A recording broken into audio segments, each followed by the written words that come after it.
for the thousands of families who have added their bright and beautiful threads to our American tapestry, for those mothers and husbands and dreamers who have waited so long, worked so hard, and given so much, for people like Javier, who was able to pursue his dream of being a nurse thanks to DACA.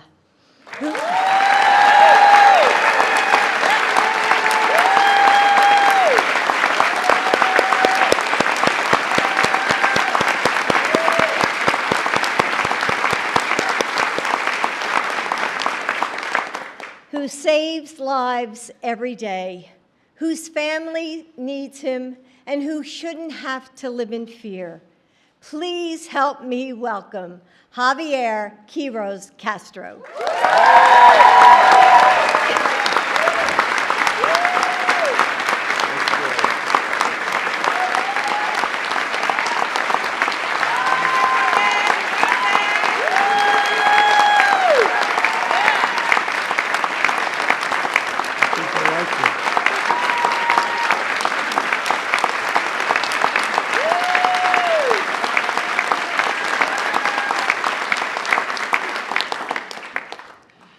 Ladies and gentlemen, my name is Javier Quiroz Castro.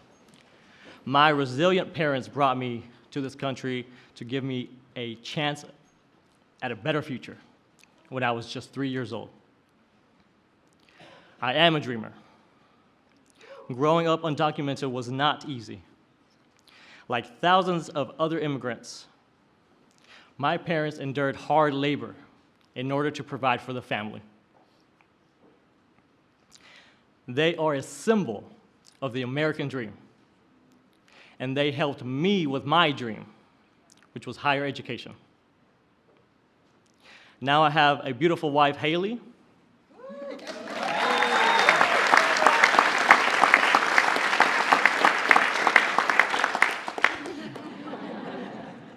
and two magnificent children, all of whom are US citizens and who are counting on me.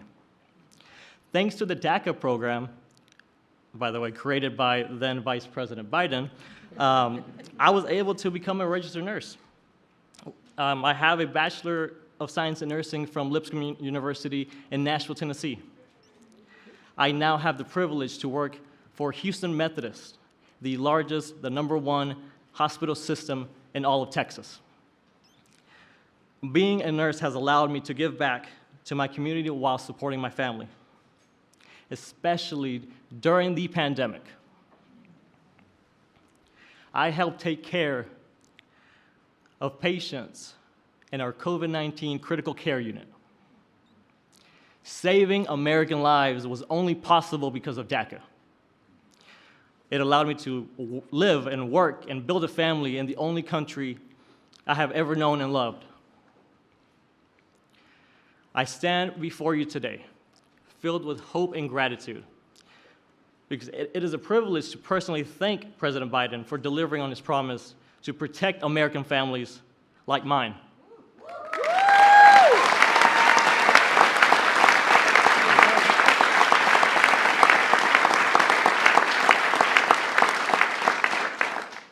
His actions today will prevent hundreds of thousands of families like mine across America from being torn apart, allowing us to continue to contribute to our communities and build a brighter, bigger future for our children. It is now my great honor to introduce the President of the United States, Joe Biden.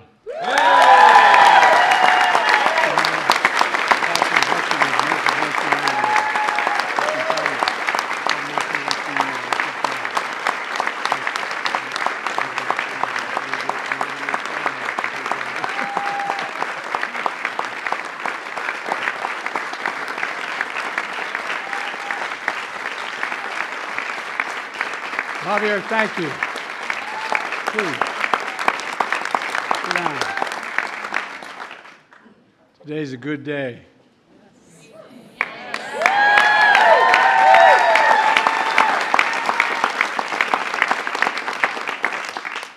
First bill I introduced when I was president, an immigration bill that included this provision, but it never got off the ground. It needed a little more help. But now, today, a significant portion of it is being passed, or being by executive order. Javier, thank you for the introduction and for sharing your family story. You know, I've often said, doctors, we've been a significant consumer of health care in my family. Spent a lot of time in hospitals and for our family, anyway. And I always said that doctors let you live, nurses make you want to live. Not a joke. A lot of time in ICU, a lot of time with my son, a lot of time. And, you know, if there's any angels in heaven, they're all nurses, men and women, not a joke. So thank you for what you did help us get through the pandemic, pal, and for all you're doing for our country.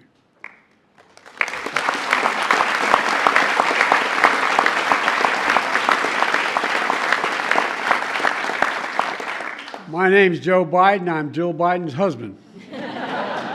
Thanks to all the members of Congress and Homeland Security Secretary. I'm not sure I'm going to introduce you all the way.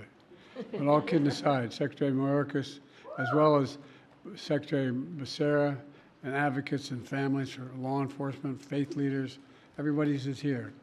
2 weeks ago, I did what Republicans in Congress refused to do. I took action to secure our border. That included restricting unlawful crossings at our southern border, making decisions on asylum more quickly, and so much more. And so far, it's working. Since we implemented my order, encounters have dropped 25% at the border, and we're seeing the lowest number we've seen in a long time. But folks, it took this step after the bipartisan agreement one of the most conservative Republican senators had helped work through in over a 4 or 5 week period, the strongest bipartisan security agreement that's ever been seen. But we were about to move forward when Republicans walked away from the deal for the most pathetic and petty of reasons. Donald Trump got on the phone literally and started, and the press can confirm this, and calling senators saying, don't go ahead and do this. Don't support this legislation that had bipartisan support. And when you ask why, he said it would hurt him politically and help me instead. So much for Republicans caring about the border. I also know many people in this room also had concerns about the steps I'd taken. I heard and respected from many of you and many people behind me of the concerns you felt as president I had to take these actions. Every nation must secure its borders, just that simple. And if Trump and the Republicans wouldn't do it, working with me, then I would do it on my own, and I did. At the time I took these steps to secure the border, I also said that I would move to fix problems that made our immigration system unfair, unjust, and provisions that simply made it no sense at all. Specifically, steps that will be good for dreamers, married couples, and for Americans. That's why we're here today. A few days ago, we marked the 12th anniversary of taking care of dreamers that President Obama and I put in place. There are a few of these immigration areas that have had most positive impact and gotten more support from the American people across the board. These young people known as dreamers, Hispanics, South Asians, and more, who came to America as children, only know America as their home, have been able to live and learn out of the shadows. So many of them have graduated from high school and college and are starting families on their own, building successful careers, serving our nation in uniform, and so much more. We're a much better and stronger nation because of dreamers like Javier, who just introduced me. So today I'm announcing new measures to clarify and speed up work visas to help people, including dreamers, who have graduated from U.S. colleges and universities, landed jobs in high-demand, high-skilled professions that we need to have grow to see our economy grow. It's the right thing to do.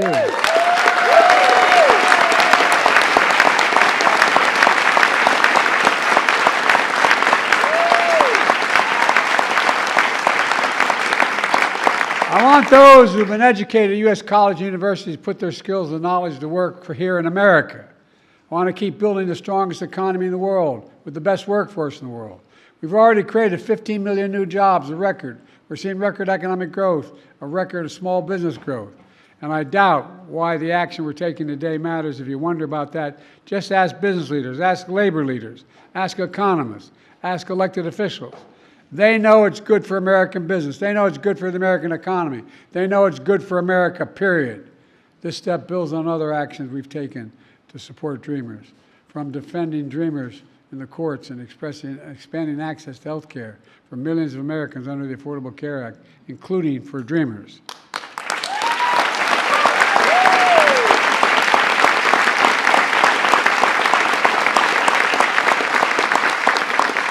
The second action I'm announcing today was about keeping families together. My dad used to have an expression. He said, "Joey, family's about the beginning, middle, and the end. About keeping couples together who are married, where one spouse is a U.S. citizen, the other is undocumented. They've been living in the United States for at least 10 years. These couples have been raising families, sending their kids to church and school, paying taxes, contributing to our country for 10 years or more.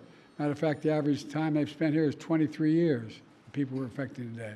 But living in the United States all this time with fear and uncertainty. We can fix that, and that's what I'm going to do today. Fix that.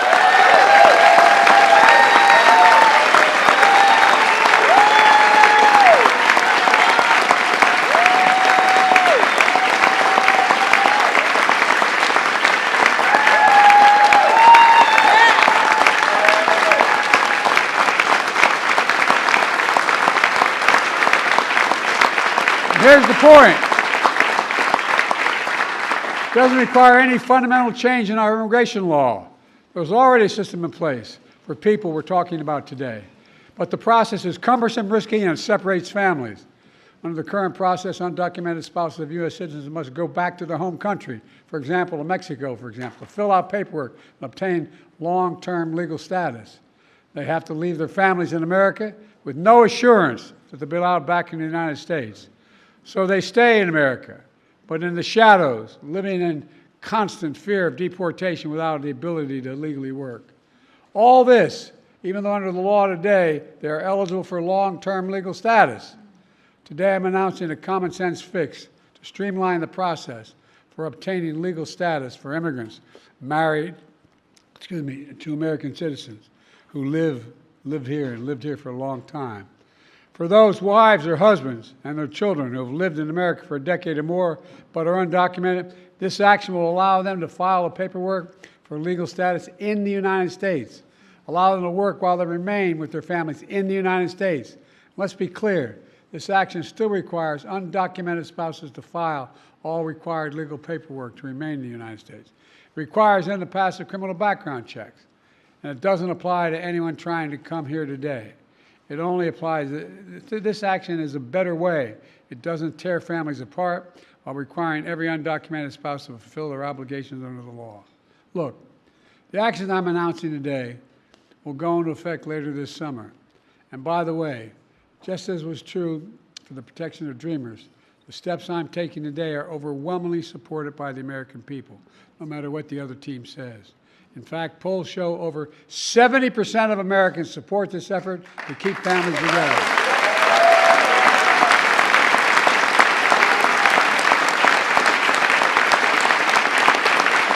Important. And the reason is simple. It embraces the American principle that we should keep families together. In 2013, President Obama and I took a similar action that allowed undocumented spouses and children of America's servicemen to stay together while they apply for legal status in America. Servicemen protecting our nation should not have to worry about keeping their families together, for God's sake. This policy has been in place for over a decade and is working well, and so will the new one. Look, let me close with this. I refuse to believe that to secure our border, we have to walk away from being in America. For that's generations have been renewed, revitalized, and refreshed by the talent, the skill, the hard work, the courage, and determination of immigrants coming to our country. Look, the Statue of Liberty is not some relic of American history. It still stands for who we are. But I also refuse to believe that for us to continue to be America that embraces immigration, we have to give up securing our border. They're false choices. We can both secure the border and provide legal pathways to citizenship. We have to acknowledge that the patience and goodwill of the American people is being tested by their fears at the border. They don't understand a lot of it. These are the fears my predecessor is trying to play on when he says immigrants, immigrants, and his words are poison the blood of the country. When he calls immigrants, in his words, animals. When he was president, he separated families and children at the border. And now he's proposing to rip spouses and children from their families and homes and communities and place them in detention camps. He's actually saying these things. It's hard to believe it's being said, but he's actually saying these things out loud. And it's outrageous. Folks, I'm not interested in playing politics with the border or immigration. I'm interested in fixing it. I said it before.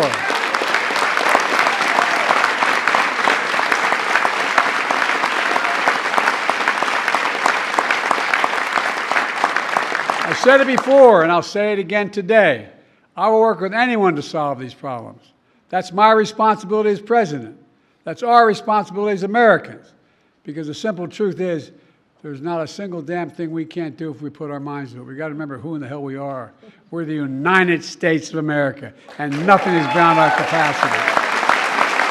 We're a nation of immigrants. And that's who we are. God bless you all, and may God protect our forces. Thank you.